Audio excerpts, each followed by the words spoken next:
ici nous sommes devant le bâtiment qui héberge l'Alliance, l'association, l'organisation qui s'appelle Gavi.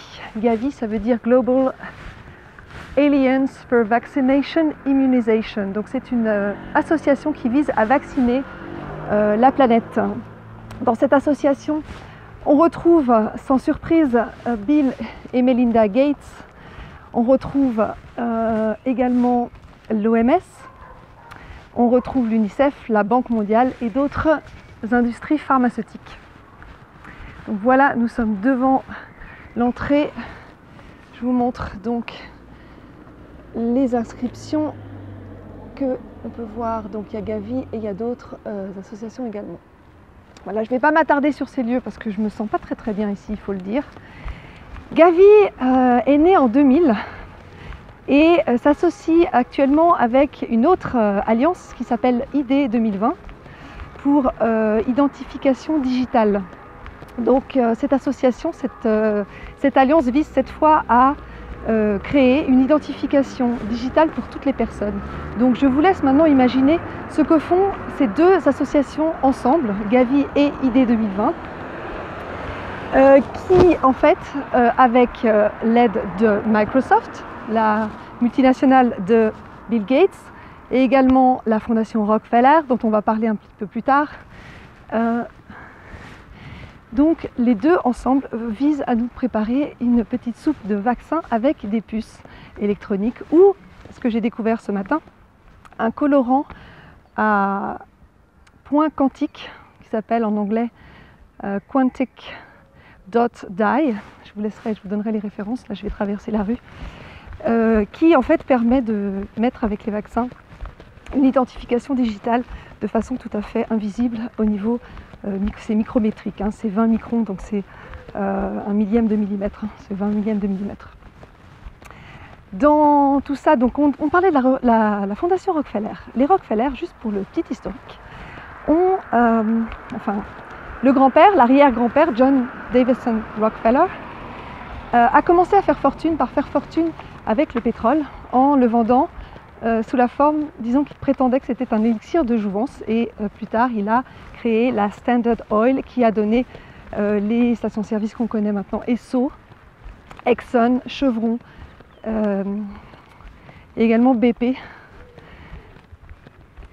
Donc à part ça, il a aussi financé l'OMS, a donné ses terrains à l'ONU, a financé également l'Institut Kinsey et l'Université de Chicago, d'où est partie la doctrine néolibérale de Milton Friedman.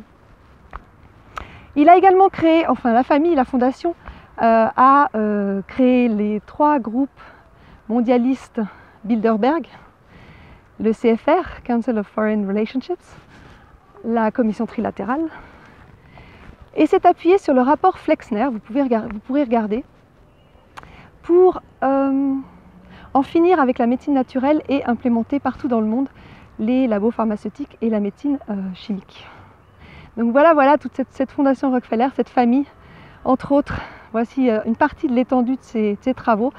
Une petite chose encore avant de passer à autre chose, elle a financé des travaux des programmes nazis d'eugénisme à l'époque sombre de l'histoire. Ce qui me permet d'être assez affirmatif dans cet avertissement que j'adresse par rapport à la vaccination de masse, c'est une déclaration de notre conseiller fédéral. Il faut savoir qu'en Suisse, on a 7 conseillers fédéraux, donc c'est l'équivalent de président, qui tournent chaque année, c'est-à-dire que chaque année, on a un nouveau des 7 qui est officiellement président de la Suisse. Et il faut savoir aussi que ces 7 conseillers fédéraux ne sont pas élus par le peuple, ils sont élus par les 2 chambres législatives. Alain Berset a déclaré qu'il fallait qu'on se vaccine, que sans vaccin, on aurait du mal à se défaire de cette maladie, le coronavirus, le Covid-19. Je vous rappelle que les chiffres actuels ne permettent pas de dire que le virus est plus virulent que n'importe quelle autre grippe saisonnière. On est à 114 000 morts dans le monde, je crois, actuellement. Or, une Une grippe saisonnière, c'est entre 300 et 700 000 morts par an. En Suisse, on est à 884 morts, je crois, aujourd'hui, à savoir qu'une grippe saisonnière fait entre 400 et 1000 morts par an. Donc de nouveau, on est tout à fait dans les chiffres. J'en profite pour parler justement des hôpitaux, ici à Genève. J'ai quelques sources, j'ai des personnes qui travaillent au HUG et qui m'ont dit qu'elles n'avaient jamais vu les hôpitaux aussi vides qu'en ce moment. Parce qu'en fait, ce qui se passe, c'est que toutes les opérations qui sont prévues, toutes les visites, tous les traitements qui étaient agencés, qui étaient agendés pour le moment actuel, ont été annulés. Donc il y a 150 personnes en ce moment à Genève qui sont suivies. Je reviens sur la législation suisse. Tenez, on va se balader un petit peu. Alors, ce que j'ai appris, c'est qu'il y a une loi chez nous, en Suisse, qui date de 2012 et qui dit que, enfin c'est une loi qui parle des maladies transmissibles, c'est la loi pour la lutte contre les maladies transmissibles, qui dit en son article 6 que le Conseil fédéral peut nous imposer des vaccins. Les autorités peuvent nous imposer des vaccins en cas de situation particulière. Et dans l'article 7, on parle de situation extraordinaire, qu'elle peut imposer des mesures concernant les maladies transmissibles à toute la population. On a également l'article 32 qui dit que les autorités toujours la Confédération peuvent nous imposer des mesures de contrainte pour ces traitements, pour des examens médicaux ou pour tout ce qui concerne des mesures à prendre dans le cas de maladies transmissibles. Voilà, donc ils peuvent nous imposer dès maintenant, s'ils le veulent, le vaccin obligatoire. Très réjouissant, n'est-ce pas? On a également des mensonges sur le nombre de morts, puisqu'il faut savoir que la plupart des morts comptabilisées, soi-disant du coronavirus, sont en fait des morts sur des personnes sur lesquelles on peut soupçonner d'avoir le coronavirus ou qui sont testées avec un coronavirus. Mais un coronavirus, encore une fois, ça peut être n'importe quel virus de grippe. Et toutes les personnes qui sont mortes ayant un soupçon ou un virus sont comptabilisées dans les morts du coronavirus. Donc les cancéreux, les personnes qui ont des maladies auto-immunes ou des personnes qui ont un accident, du moment qu'elles aient le soupçon ou éventuellement des symptômes d'un coronavirus, sont estampillées Covid-19.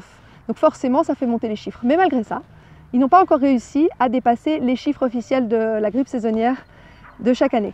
Est-ce que vous saviez que dans le monde, chaque année, il y a 57 millions de personnes qui décèdent? Ça veut dire 156 000 personnes qui meurent par jour.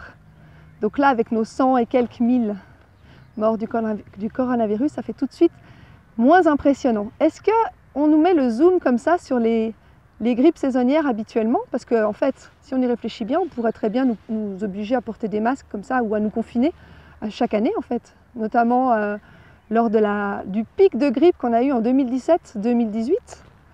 On n'avait jamais eu ça depuis les années 2000. Est-ce que vous avez entendu de mesures de confinement ou de fermeture de restaurants à ce moment-là? Non, moi non plus. Hein. En attendant, en France comme en Suisse, le déploiement des antennes 5G bat son plein. En France, vous le savez sûrement, le 25 mars, il y a un décret qui a été passé par Macron et qui donne les pleins pouvoirs aux opérateurs téléphoniques pour installer leurs antennes. Donc c'est bien pratique d'avoir tout le monde à la maison. Comme ça, pas d'opposition, pas de contestation. Et les opérateurs peuvent planter leurs antennes à leur guise.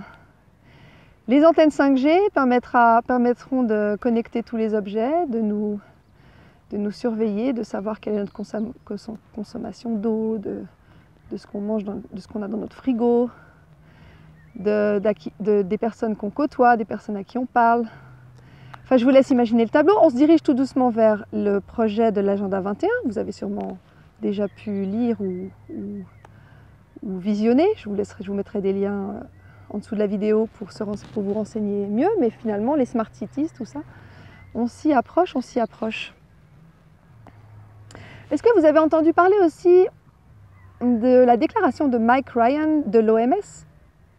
L'OMS qui a été donc financée par Rockefeller et aussi Bill Gates, hein, j'avais oublié de le dire, qu'il l'est toujours d'ailleurs, disant qu'on allait devoir séparer les familles, qu'on allait devoir rentrer dans les maisons et séparer les familles phrase qui a été reprise par la reine d'Angleterre, Elisabeth II, le 5 avril, une semaine plus tard, en disant que, comme en 1940, on allait devoir retirer les enfants des familles. Donc je ne vois pas le rapport avec le corona. Donc encore une fois, allez vous renseigner, ça sent pas bon. Alors, comme vous le voyez, en Suisse, nous ne sommes pas encore confinés de force. Alors, on a des messages très souvent qui nous disent, par exemple, sur l'autoroute, restez chez vous, le coronavirus est là. Mais on a encore le droit de s'aérer dans un parc, notamment durant ces vacances de Pâques. Et heureusement, parce que ça nous permet de nous ressourcer en contact avec la nature, à prendre le soleil et à rester en bonne santé, justement. Parce que le confinement qui vous propose en France ou dans d'autres pays occidentaux comme ça, n'est pas du tout bon pour la santé. Vous allez transmettre cela à toute la famille. En plus, vous ne voyez pas la lumière du soleil, vous n'avez pas de contact avec la nature, vous ne pouvez pas vous ressourcer. Et vous n'avez d'autre choix, en tout cas pour ce que j'en sais, que de regarder la télé qui vous affole et de manger des nourritures les plus simples auxquelles vous pouvez avoir accès. Alors j'ose espérer que vous achetez du vivant, vous achetez du cru, vous achetez du bio, vous achetez du naturel et du non transformé, parce que ça c'est vraiment des choses qui vous permettront de rester en bonne santé. C'est l'occasion pour vous, en tout cas pour moi, de faire des purges, je continue chaque semaine. Mais surtout, une chose que je vous conseille, c'est d'éteindre votre télé, de l'éteindre définitivement. Parce que alors ça, en termes de contamination, c'est un agent infectieux qui fonctionne à merveille pour nous faire peur, pour nous manipuler, pour nous dire quoi penser, pour nous donner des chiffres. Est-ce que vous avez été vérifier les chiffres? Est-ce que vous saviez que le groupe Bilderberg de l'année dernière, l'un des sujets officiellement traités était l'ordre stratégique stable? Ça ne vous rappelle pas quelque chose? Moi, ça me rappelle le nouvel ordre mondial dont parle Bush père depuis des décennies, dont a parlé Sarkozy, dont a parlé François Hollande, dont parle en boucle Jacques Attali. Henry Kissinger, dont je vous parlais tout à l'heure, a été proche de Nelson Rockefeller, comme par hasard, qui était vice-président sous Nixon. Henry Kissinger, pourquoi je vous parle de lui? Il a 97 ans et c'est le conseiller des présidents depuis Nixon, donc depuis les années 70. C'est un peu comme Jacques Attali en France, c'est pour ça que je fais le parallèle. Et les deux ont comme par hasard la même idée de contrôle mondial de la population, de nouvel ordre mondial, de puces pour surveiller tout le monde. Et donc Henry Kissinger fait partie de l'organisation de toutes ces petites choses en ce moment et a redit encore récemment que la pandémie de coronavirus allait changer à jamais l'ordre mondial. Voilà, donc je vous laisse vous renseigner pour relier les points. En ce qui concerne l'hydroxychloroquine, on va changer un petit peu de sujet. Ici en Suisse, en tout cas à Genève, elle est dispensée aux malades, mais malheureusement encore trop souvent à la fin de la maladie, au moment où la charge virale a disparu, donc elle n'est plus très utile. Mais je sais qu'elle est disponible dans les hôpitaux. Par contre, dans les pharmacies, depuis le mois de janvier, comme en France, on ne peut plus la trouver. Les masques, c'était pareil. J'ai un ami qui avait été s'en procurer fin février un masque. Et on lui avait dit non, on ne peut pas vous les donner. Pareil pour l'hydroxychloroquine. Donc il y a quand même des choses qui sont assez étranges et sur lesquelles je vous invite à vous interroger. Au niveau des traitements, on sait que, disons que si on fait confiance au docteur Didier Raoult, on peut imaginer que l'hydroxychloroquine avec l'azithromycine sont un traitement qui marche bien ensemble. On peut également faire appel aux protéodies. Ça, vous n'avez sûrement pas entendu parler de ce traitement. C'est en fait des sons. C'est un traitement avec de la musique. Il y a une doctoresse qui s'appelle Sabine Sabine Pagliard-Franco, qui soigne les gens, qui guérit les gens avec des macrolides qui sont des antibiotiques. Même si moi je ne suis pas très fan d'antibiotiques, ça vaut le coup de se renseigner quand même. Et la méthode qui marche, qui a marché en tout cas pour des amis à moi, sont le jeûne et également l'oignon. L'oignon en compresse sur la cage thoracique quand on est atteint du coronavirus et que l'infection respiratoire commence à se manifester. Donc vous coupez l'oignon en petits morceaux, vous le mettez dans un chiffon et vous l'appliquez sur votre poitrine pendant au moins 12 à 18 heures. Et l'oignon a un fort pouvoir détoxifiant en ce qui concerne les voies respiratoires. Je vais finir par une phrase et une illustration de mon auteur actuel préféré qui est René Bickel. Cette fois j'ai fini la BD Être heureux et je vous montre la page sur la liberté. C'est Victor Hugo qui dit que la liberté commence là où l'ignorance finit. Bien, je viens de voir au passage le message de Macron qui dit que le confinement va se continuer jusqu'au 11 mai. Alors chez nous, en Suisse, on nous a annoncé que le 16 avril, il y aurait des mesures de déconfinement progressives. Et on sait aussi qu'au Danemark et en Autriche, à partir du 14-15 avril, donc à partir de demain et après-demain, on aurait également un début de déconfinement. Mais ce qu'il faut savoir avant de se réjouir, c'est que ces mesures de déconfinement iront avec des identifications, avec des attestations, des dérogations. Et que les manifestations, les rassemblements de plusieurs personnes seront toujours interdits. Donc c'est une façon de revenir à une vie pseudo-normale tout en gardant l'œil sur nos actions. Donc ça permet aux dirigeants d'empêcher, en tout cas d'atténuer les contestations possibles. Hein. On est toujours là-dedans. Et en Chine, on a vu qu'ils se sont déconfinés, mais alors à quel prix ? À quel prix ? Ils doivent avoir donc tous leurs papiers en règle, ils doivent aller sur un site pour déclarer qu'ils ont le vaccin. Je ne sais plus exactement les modalités, mais ils doivent afficher un QR code avec un signal vert pour pouvoir aller dans certains endroits, notamment à la muraille de Chine. Enfin bref, 1984, je vous invite aussi à relire ce livre. Alors, ce que je voudrais encore dire, parce qu'il y a tellement à dire encore sur tout ça, mais malgré qu'on soit à côté d'un bâtiment qui héberge des personnes qui marchent, à mon avis, gravement à l'envers et qu'on ne soit pas très loin de l'ONU et de l'OMS, hein, eh bien, je pense qu'une des solutions, en tout cas celle que je m'applique à moi-même, c'est de ne déléguer ma pensée à personne d'autre qu'à moi-même, à me renseigner toute seule, à remettre en question ce qu'on me dit, ce que les autorités me disent, ce que les slogans assénés par les médias nous disent, et à prendre la responsabilité non seulement de ma pensée, mais de mes décisions. Et à partir du moment où je me sens acteur de ma vie, actrice de ma vie, ben je me sens beaucoup mieux en fait. J'avais ma voisine hier que j'ai appelée pour savoir si elle et son mari allaient bien. Et elle m'a dit qu'elle suivait à la lettre les recommandations des autorités, d'être confinée, etc. Mais sans se poser de questions en fait, parce qu'elle me disait oui mais eux, ils savent mieux que nous. Ben moi je pense qu'on est tous capables de se renseigner, on est tous capables d'avoir un sens critique, d'avoir une intelligence, d'avoir une intuition, un sens de ce qui est bon pour nous, et on est tous capables d'évaluer la situation en fonction de ce qui est bon pour nous et ce qui n'est pas bon pour nous. Donc je vais vous laisser sur ces mots. L'amour aussi joue un grand rôle. Les personnes qu'on aime, l'amour qu'on peut donner aux autres et l'optimisme, les pensées positives, l'espoir, le calme, la nature. Là je suis au milieu d'un parc qui respire la vie en fait. Tout ça, ça me donne beaucoup d'espoir.